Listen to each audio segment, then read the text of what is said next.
Hello, we're going to be talking about some just grammar in this video, and it's really revolving around the use of para qué.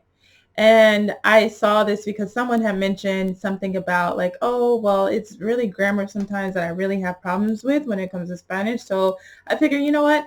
Uh, why not throw some tips out there about certain things? And so I figured, why not do para qué?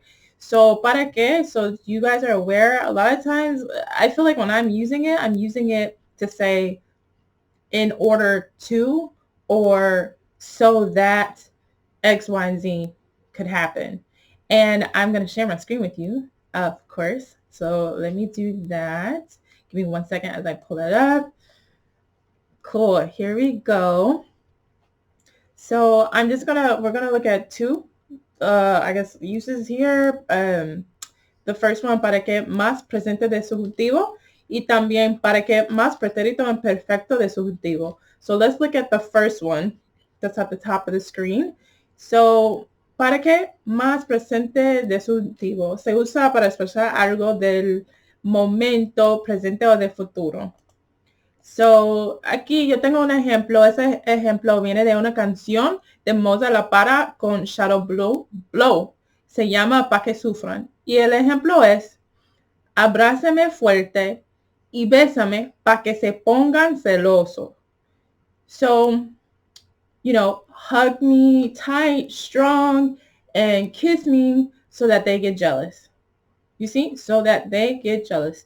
So when you use para que, what comes after is not going to be just regular present tense. En este caso es presente de subjuntivo. So, para que, you're not going to say para que se pone celosos. No. Para que se pongan celosos. So that's our first example. The next one is para que más pretérito imperfecto de subjuntivo se usa para expresar algo que ocurrió en el pasado.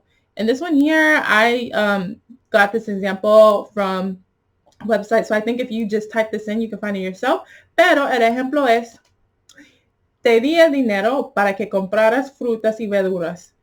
And again, we're looking at something in the past here, which is why we're saying para que compraras frutas y verduras. I gave you the number. No, dinero. Okay, I gave you the money so that you could buy the fruits and vegetables. That's basically how I am seeing it there. So I hope that that's a little tidbit for you guys that are looking for, some videos touching on grammar a little bit. Obviously, there's some of you out there that are very familiar with this anyway.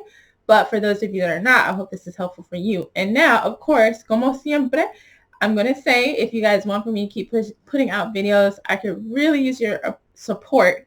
Why can't I talk today? You don't puedo hablar para nada. I don't know why. But I could really use your support, so please make sure you subscribe, like, share this video out to help get the word out there. And, of course, leave me a comment. So follow me on Instagram also. I'll leave my handle down below. So, yeah. That's it. Bye, guys.